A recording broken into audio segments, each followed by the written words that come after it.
কিয়ামতের কঠিন ময়দানে মুসিবতের কালে আল্লাহ রাব্বুল আলামিন তিন শ্রেণীর মানুষকে ডেকে বলবেন, ও দুনিয়ার মানুষ, তোমরা দুনিয়ার বুকে আলেম ছিলে, আলেমের দায়িত্ব পালন করেছিলে, আলেমগিরি করেছিলে, বড় আলেম লোকের কাছে মনে হয়েছিল।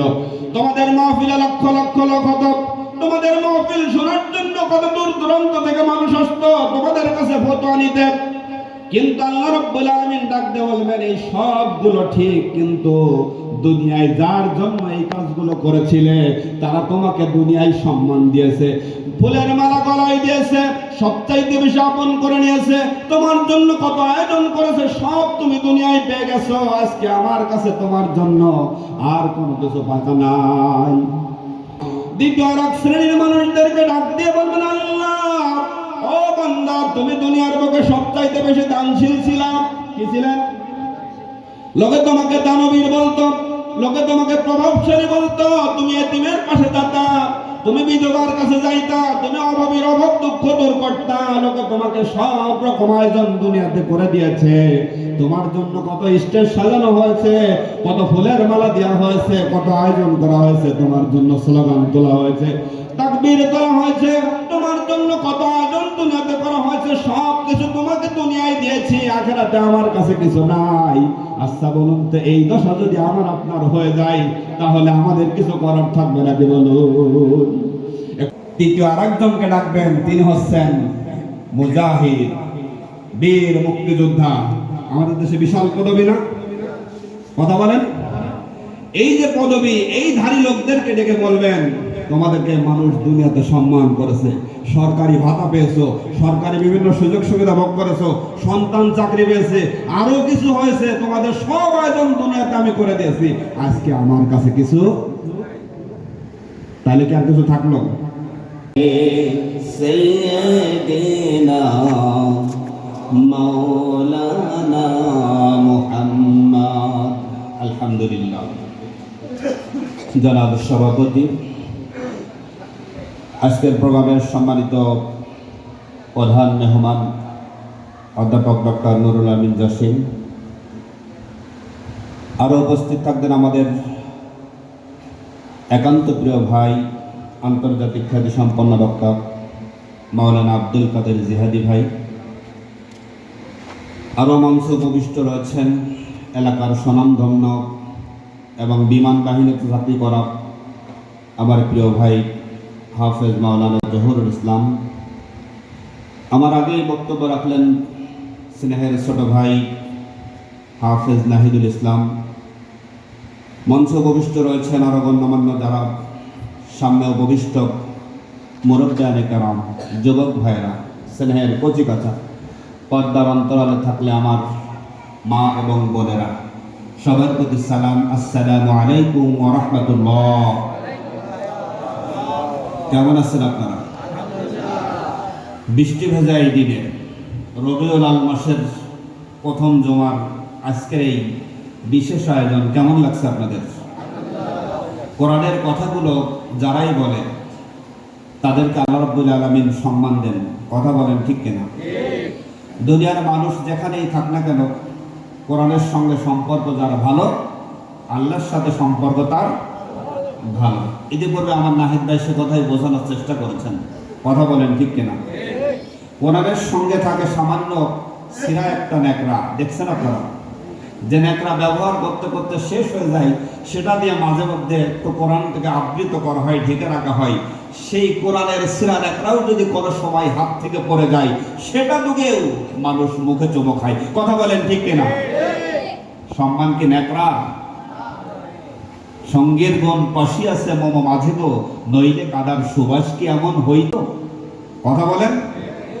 যারে সঙ্গী হিসাবে গ্রহণ করতে হবে, যারা আপন করে নিতে হবে, যাকে হৃদয় থেকে ভালোবাসতে হবে, তিনি হচ্ছেন আপনার আমার সবচাইতে কলিজার টুকরা বিশ্বনবী মুহাম্মদুর রাসূলুল্লাহ। আল্লাহ সুবহানাহু ওয়া তাআলা যার কাছে একটি একটি করে আয়াত দিয়ে 23টি বছর ধরে এই কোরআনুল কারীম নামক নাজ নিয়ামত দান করেছেন। চিৎকার মেরে বলুন সুবহানাল্লাহ। কয়টি বছর লেগেছে? আল্লাহ রাব্বুল আলামিন যদি ইচ্ছা করতেন এক রাত্রে মূসা আলাইহিস সালামের মতো একটা সহিফা দিয়ে দিতে পারতেন, ইব্রাহিম আলাইহিস সালামের মতো সহিফা দিতে পারতেন। এমনি করে বিভিন্ন নবীদের মতো করে বিভিন্ন আসমানি গ্রন্থ একসঙ্গে নাজিল করে দিতে পারতেন, কিন্তু তাদের নাই। বরং যুগের প্রয়োজনে, সময়ের আবর্তনে যেখানে যতটুকু প্রয়োজন সেইটুকু আল্লাহ রাব্বুল আলামিন সাথে সাথে নাজিল করে উম্মতে মুহাম্মাদের আশা পূরণ করেছেন, সমস্যার সমাধান করেছেন। এটাই হচ্ছে আল কোরআন, এটাই হলো নিয়ামত। চিৎকার মেরে বলুন সুবহানাল্লাহ। এই কোরআনুল কারীমের সঙ্গে যারা এসেছেন, যুগে যুগে আল্লাহ রাব্বুল আলামিন আকরাম সাল্লাল্লাহু আলাইহি ওয়াসাল্লামের হত্যার সিদ্ধান্ত নিয়েছিলেন। দারুন নাদওয়ার বৈঠক, যেই বৈঠকে সিদ্ধান্ত হয়েছিল বিশ্ব নবীর মাথা থেকে আনতে পারবে সেই ব্যক্তিকে 100 লাল উট দেওয়া হবে। বাংলাদেশে আমরা যখন কবিতা পড়ি, কালো গায়ের দুধ দেব, দুধ খাওয়ার মাটি দেব, কথা বলেন কালো গায়ের দুধের দাম একটু বেশি না কম? একটু গুরুত্ব বেশি না কম? আরবের সবচাইতে ভালো যে উটগুলো সেইগুলো হচ্ছে লাল উট। এই লাল উট বাছাই করা 100 উট দেয়া হবে একটা মাথার বিনিময়ে, কথা বলেন ঠিক কিনা? সেই মাথাটা কার? দুনিয়ার কোন সাধারণ মানুষের মাথা নয়, সেই মাথাটা দুনিয়ার কোন সাধারণ পাবলিকের মাথা নয়, যাকে আল্লাহ রাব্বুল আলামিন নবী করে স্বীকৃতি দিয়ে, নবী করে মনোনীত করে, নবী করে দুনিয়ার বুকে প্রেরণ করেছেন। সেই নবীর মাথা কাটার জন্য 100 লাল উট দেওয়া হবে। আর এই কাটার সিদ্ধান্ত নিয়েছেন স্বয়ং রাসূল আকরাম সাল্লাল্লাহু আলাইহি ওয়াসাল্লামের দ্বিতীয় খলিফা, পরবর্তীতে আমিরুল মুমিনিন হযরত ওমর রাদিয়াল্লাহু তাআলা আনহু। তিনি যখন মাথা কাটতেছিলেন তখন ছিলেন দুনিয়ার সবচাইতে নিকৃষ্ট মানুষ। যখন কোরআনের সংস্পর্শে এসেছেন, আল্লাহর রাসূল বলেছেন আমার পরে আর কোনোদিন কোনো নবী আসবে না, আমার পরে আর কোনো নবী আসার কোনো সম্ভাবনা নাই, আমার পরে দুনিয়াতে আর কোন নবী কোনদিন আসবে না। কিন্তু যদি কেউ নবী হতো তাহলে লাকানা ওমর, ওমর যেন নবী হয়ে যেত। চিৎকার মেরে বলুন সুবহানাল্লাহ। খারাপ লাগছে? কোরআনের সংস্পর্শে আসার কারণে রাসূলের পরে নবী আসা সম্ভব নয়, তারপরেও রাসূল বলেছেন আমার পরে যদি নবী আসতো সে হতো সেই উমরের সম্মান, মর্যাদা, তার আভিজাত্য, তার মর্যাদা, তার ইজ্জত এত উপর পর্যন্ত পৌঁছে দিল যে কিতাব, সেই কিতাবের নাম কোরআনুল কারীম। চিৎকার করে বলুন আল্লাহু আকবার। সেই কোরআনের সংস্পর্শে আসা দরকার কিনা? সেই কোরআনের সংস্পর্শে আসা দরকার কিনা? যেই কোরআনের সংস্পর্শে সামান্য একটা কাঠের রেহেল, সবচাইতে কম দামি কাঠ দিয়ে বানানো, সেই কাঠের রেহেল যদি হাত থেকে পড়ে যায়, ওই কাঠের রেহেলটাও তুলে মানুষ চমা খায়, কথা বলেন ঠিক কিনা? কিন্তু সমস্যা সেখানে নয়। সমস্যা হলো আজকের সমাজে সে কোরআনের কথা যারা বলে, মসজিদের ইমাম যারা, মসজিদের খতিব যারা, কোরআনের সাথে সম্পর্ক সবচাইতে বেশি যাদের, তাদেরকে অপমানিত, লাঞ্ছিত, বঞ্চিত করার সমস্ত ষড়যন্ত্র ইসলাম বিরোধীরা করে রেখেছে, কথা বলেন ঠিক কিনা? প্যারা হাজিরিন, আমার দেশে দীর্ঘ 54টি বছর স্বাধীন হয়েছে, কথা বলেন ঠিক কিনা? এই 54 বছর স্বাধীনতার পরেও, আলেম ওলামার রক্ত ঝরার পরেও, আলেম ওলামার ঘাম ঝরার পরেও আলেম ওলামাদেরকে আজ পর্যন্ত সম্মানের আসনে সমাসীন করা, কথা বলেন হয়েছে? ইতিপূর্বে নাহিদ ভাই বলেই গেলেন আলেমরা মুসল্লিদের সমস্যা সমাধান করবে, উল্টো মুসল্লিরাই আলেমের সমাধান করে, কথা বলেন ঠিক কিনা? এই অবস্থার পরিবর্তন হওয়া দরকার কিনা? কথা বলেন। পরিষ্কার ভাবে বলছি, এই অবস্থার পরিবর্তন করতে হলে কি দিয়ে করবেন? হাজিরিন, এই মনে করেন একটা কাগজ, এই কাগজের এক পাশে লেখা আগুন, আর এক পাশে লেখা আছে পানি। এক পাশে লেখা কি? আগুন। আর এক পাশে লেখা কি? পানি। আগুন লেখা কাগজটা সারা জীবন যদি ওতে আগুন লেখা থাকে, ওই কাগজটা কোনোদিন কি পুড়ে যাবে? আমার কথা মনে হয় বোঝেন নাই। আগুন লেখা থাকার কারণে ওই কাগজটা কি পুড়ে যাবে? পানি লেখা থাকার কারণে ওই কাগজটাকে ভিজে যাবে। তার মানে প্র্যাকটিক্যাল করতে হবে, আগুন ওই কাগজে ধরাতে হবে আর পানি ওই কাগজের মধ্যে চুবাতে হবে, অথবা পানি দিয়ে কাগজটা চুবাতে হবে, তাহলে না কাগজ ভিজবে অথবা পড়ে যাবে। মহাগ্রন্থ কোরআনুল কারীম ভাগ্য পরিবর্তন করার জন্য এসেছিল, কিন্তু আজও কাগজের কোরআন কাগজেই থাকলো, সংসদ ভবনে যেতে পারলো না, যার কারণে জাতির ভাগ্য এখন পর্যন্ত পরিবর্তন হয় নাই। কথা বলেন ঠিক কিনা? বুঝতে কি কষ্ট হচ্ছে? তাহলে আগুন জ্বালাতে পারে, সেই জ্বালানোর জায়গায় নিয়ে জ্বালাইতে হবে। কোরআন রাষ্ট্র ভবন পরিচালনা করতে পারে, গণভবন পরিচালনা করতে পারে, ক্যান্টনমেন্ট পরিচালনা করতে পারে।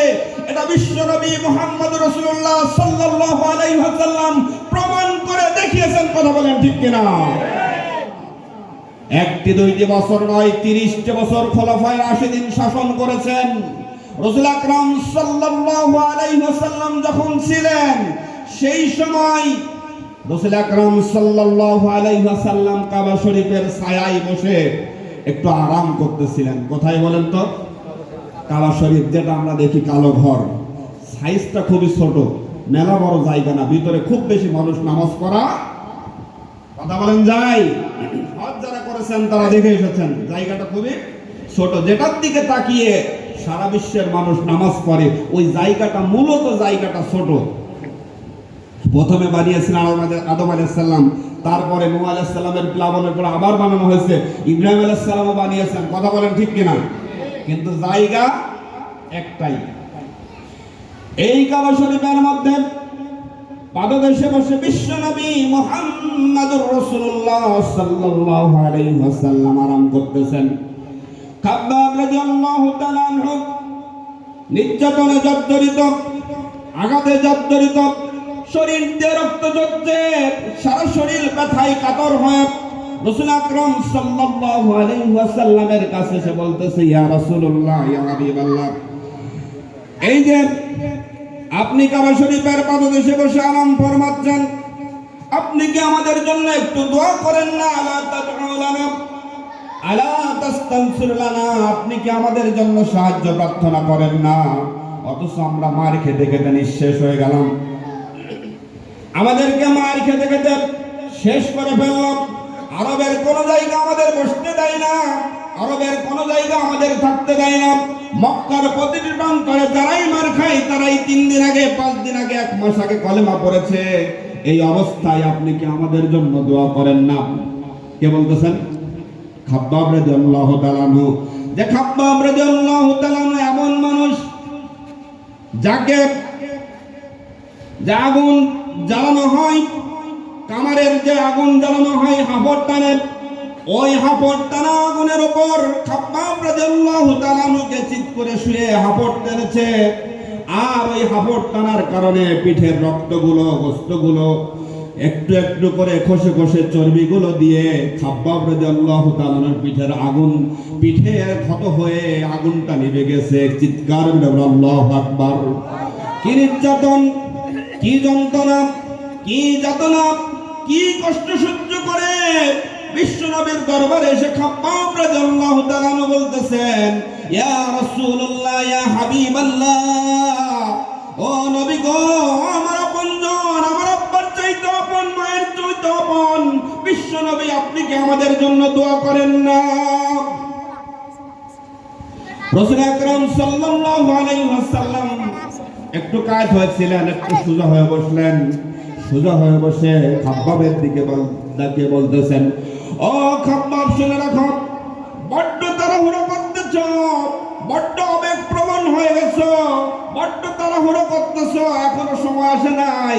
ইতিপূর্বে যারা এই কোরআনের দাওয়াত দিয়েছে, যারা এই কোরআনের কথা বলেছে, যারা কোরআনের সমাজ প্রতিষ্ঠা করার জন্য চেষ্টা করেছে, কোরআনের রাজ কায়েম করার জন্য যারা এই সাধনা করেছে, তাদেরকে করাত দিয়ে চিরা হয়েছে মাথা থেকে পা পর্যন্ত। চিৎকার মেরে বলো আল্লাহু আকবার!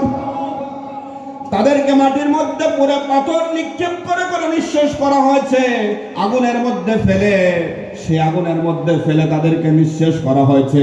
আগুনের গর্ত করা হয়েছে, সূরা বুরুজের ব্যাখ্যায় রয়েছে, আগুনের গর্ত করা করা হয়েছে, সেই গর্তের মধ্যে মানুষগুলোকে, জ্যান্ত মানুষগুলোকে ফেলে দেওয়া হয়েছে। কথা বলুন ঠিক কিনা? সেই জ্যান্ত মানুষগুলো পুরে পুরে শেষ হয়েছে। আগুনের কড়াই তৈরি করা হয়েছে, এই কড়ার মধ্যে তেল দিয়ে গরম করা হয়েছে। সেই গরম কড়াইয়ের মধ্যে জীবন্ত অস্ত্র মানুষকে যখন ফেলে দেওয়া হয়েছে, পুঁটি মাছের মতো ভাজা হয়ে শেষ হয়ে গেছে। ও খাব্বাব, তোমরা বড্ড তাড়াহুড়ো করতেছো, খুব আবেগপ্রবণ হয়ে গেছো, এখনো সময় আসে নাই। ও খাব্বাব, শুনে রেখে দাও, এমন একটা সময় আসবে যেই সময় ইয়েমেনের রাজধানী সানা থেকে হাজারাবাদ পর্যন্ত একটা সুন্দরী রমণী রূপবতী, তার গায়ে স্বর্ণের অলংকার থাকবে, সবচাইতে ধনাঢ্য মহিলা হবে। সেই মহিলা হেঁটে যাবে, কিন্তু কোন যুবক তার দিকে বাঁকা নজরে তাকানোর সুযোগ পাবে না। চিৎকার মেরে বলুন আল্লাহু আকবার। খারাপ লাগতেছে? হাজিরিন, কোরআনের কথা বললে, কোরআনের পথে চললে এক শ্রেণীর মানুষ তখন যেমন বাধা দিয়েছে, এখন মনে হয় আর দেয় না। কথা বলেন, এখন আর দেয় না। আবু জেহেল, উতবা, সাইবার, পেতাত্তরা এখন আর বুঝি দুনিয়ায় নাই? ফেরাউনের উত্তরসূরিরা বুঝি এখন আর দুনিয়ায় নাই? ফেরাউন ডুবে মরেছে পানিতে, তার উত্তরসূরি রেখে গেছে, এখনো তাদের কাজ চালিয়ে যাচ্ছে। আমরা দেখেছি রাজা শাহ পাহলভী, তিনি তৎকালীন মিশরের মুসলিম খনন মুসলিমদেরকে নির্যাতন করে একটার পর একটা গড়ের মধ্যে ঢুকায় কুকুর, কামলা কুকুর দিয়ে খাওয়ায় শেষ করেছে। তারা বলেছে, মানে আহাম্মকি করে বলেছে, তাকব্বুরি করে বলেছে, বরত্ব প্রকাশ করতে যে বলেছে, আমারটা হলো ফেরাউনের পূর্বপুরুষ। কথা বলেন, এখনো যারা ইসলামের বিরোধিতা করে আসলে তারা ফেরাউনেরই। কথা বোঝা যায় না? হাজিরিন, রাসূল আকরাম সাল্লাল্লাহু আলাইহি ওয়াসাল্লাম যখন এইভাবে বললেন, হাজারো কষ্ট বুকে নিয়ে, হাজারো ব্যথা বেদনা বুকে নিয়ে, শরীরের ক্ষত বিক্ষত নিয়ে খাব্বাব রাদিয়াল্লাহু তাআলা আনহু একটু হতাশ হলেন, কিন্তু আশান্বিত হলেন। আল্লাহর রাসূল যেহেতু বলেছে সোনালী সমাজ আসবে, সেই সমাজের অপেক্ষায় থাকা ছাড়া আপাতত আমাদের জন্য আর কোনো কাজ নেই। কথা বলুন ঠিক কিনা? কথা কি বুঝে আসে?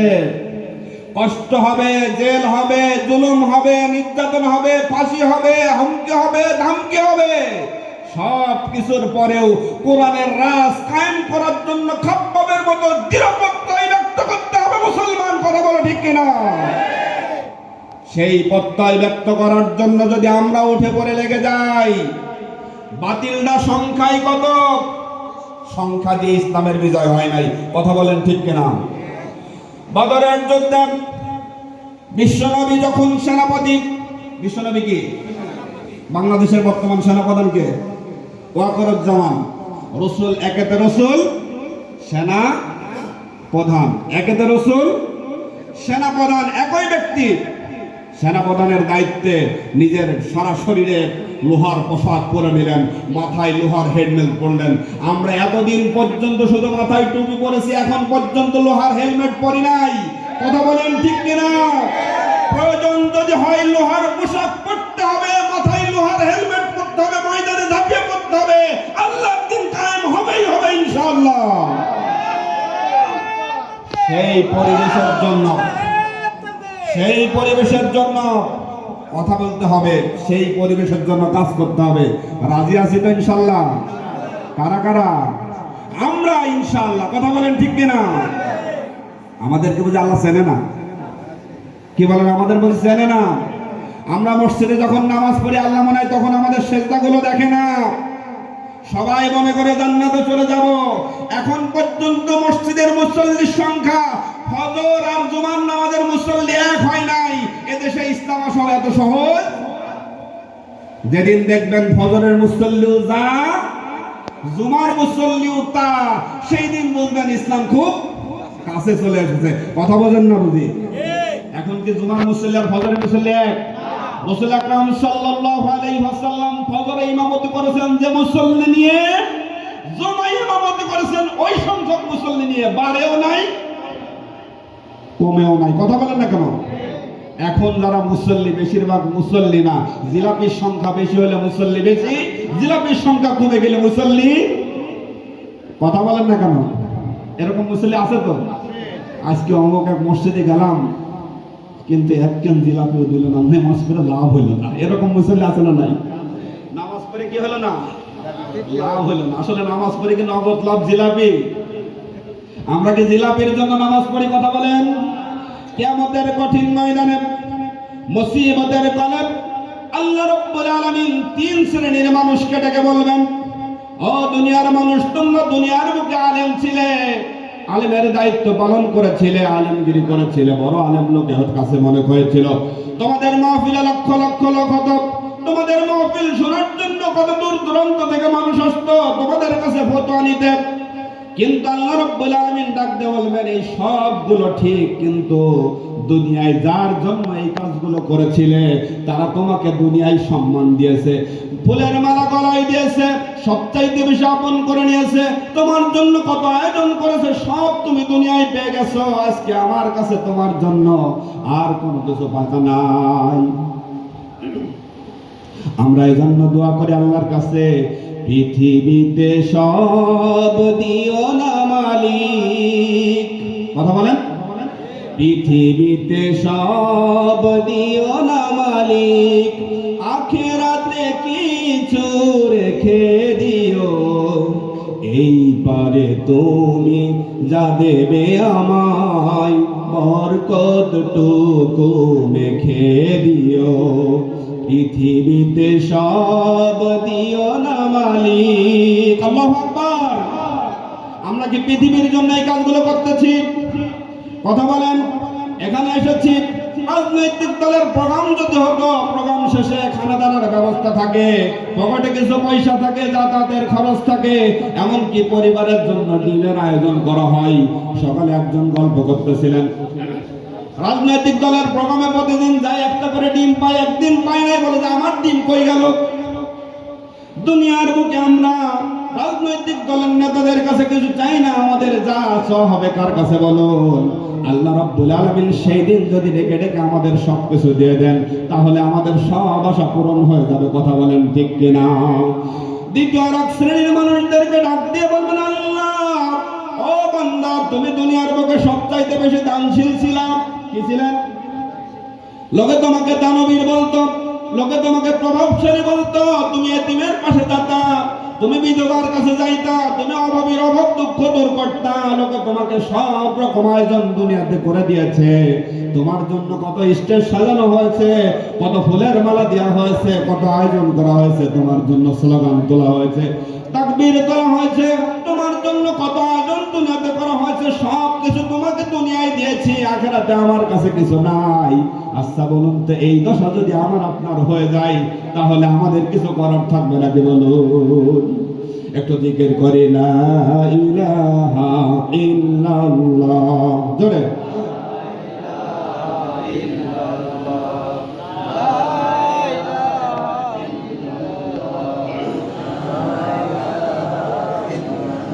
লা ইলাহা ইল্লাল্লাহ মুহাম্মাদুর রাসূলুল্লাহ সাল্লাল্লাহু। তৃতীয় আরেকজনকে ডাকবেন, তিনি হচ্ছেন মুজাহিদ, বীর মুক্তিযোদ্ধা।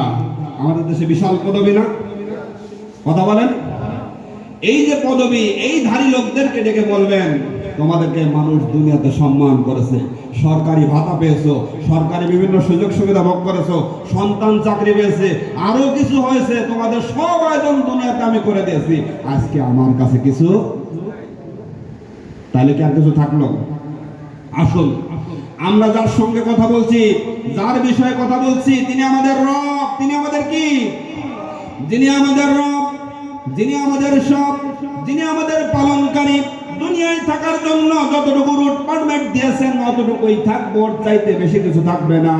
ফেরাউন যেমন মরেছে, নমরুদ যেমন মরেছে, কারুন মরেছে, সাদ্দাদ মরেছে, আবু জেহেল মরেছে, হামান মরেছে, সব দুনিয়ার থেকে বিদায় হয়ে গেছে। আমরা একদিন দুনিয়ার থেকে বিদায় হয়ে যাবে। কথা বলুন ঠিক কিনা? বিদায় হওয়ার পূর্বে আমি আপনি যদি সত্যিকার অর্থে একজন মুসলমান হতে পারি আর কোরআনের পক্ষের একজন সৈনিক হতে পারি, কোরআনের একজন কর্মী হতে পারি, আল্লাহ রাব্বুল আলামিন যদি কিয়ামতের কঠিন ময়দানে আমাকে ডাক দিয়ে বলেন, দাদুল হক সাগর শোনো, তুমি কোরআনের পক্ষে ছিলে, কোরআনের কর্মী ছিলে, আমার কাছে গ্রহণযোগ্য মনে হয়েছে, তোমার আমলগুলো কাজে লেগেছে, আসো তোমাকে মাফ করে দিলাম, জান্নাতের মেহমান হয়ে যাও, আমার জন্য এর চাইতে বড় সুসংবাদ আর হতে কথা বলেন আর কোন দরকার আছে? আসুন, দুনিয়ার কোন রাজ সম্পদ আমাদের দরকার নাই, দুনিয়ার সার্বভৌমত্বের মালিক তিনি যদি আমাকে মাফ করে দেন, জান্নাত নসিব করেন, তাহলে আমাদের সত্য কথা, আজকের এই মাহফিলের সত্য কথা আসবে। কথা বলেন ঠিক কিনা? হাজার গানের মাঝে একটি গান যদি আল্লাহর কাছে প্রিয় হয়, সেই তো খুশির কথা, সেই তো সফলতা, চাওয়া পাওয়ার আর কিছু নাই, চাওয়া পাওয়ার আর কিছু নাই। আল্লাহু আকবার। হাজারো মাহফিল, হাজারো জুমার খুতবা, হাজারো আলোচনা, হাজারো কোরআনের প্রোগ্রাম, হাজারো মিছিল, স্লোগান, কোনো একটাও লাগবে না। আল্লাহর কাছে যদি আজকের এই মাহফিলটা কবুল হয়ে যায়, আর আপনি আর আমি যদি আল্লাহর সামনে আল্লাহর নিয়ামত পেয়ে সুন্দরভাবে স্লোগান দিতে দিতে, মিছিল করতে করতে আল্লাহর জান্নাতে যেতে পারি, এটাই আমাদের জীবনের চূড়ান্ত সফলতা। কথা বলেন ঠিক কিনা? এখন থেকে কোরআনের পক্ষে থাকবো ইনশাআল্লাহ, ইসলামের পক্ষে থাকবো ইনশাআল্লাহ, ইসলামের জন্য, কোরআনের জন্য যদি জীবন দিতে হয়, জীবন দিতে প্রস্তুত আছি ইনশাআল্লাহ। আল্লাহ আমাদের সবাইকে কবুল করুক, আমিন। আমা তাওফিক ইল্লা বিল্লাহ। আসসালামু আলাইকুম ওয়া রাহমাতুল্লাহি ওয়া বারাকাতুহু।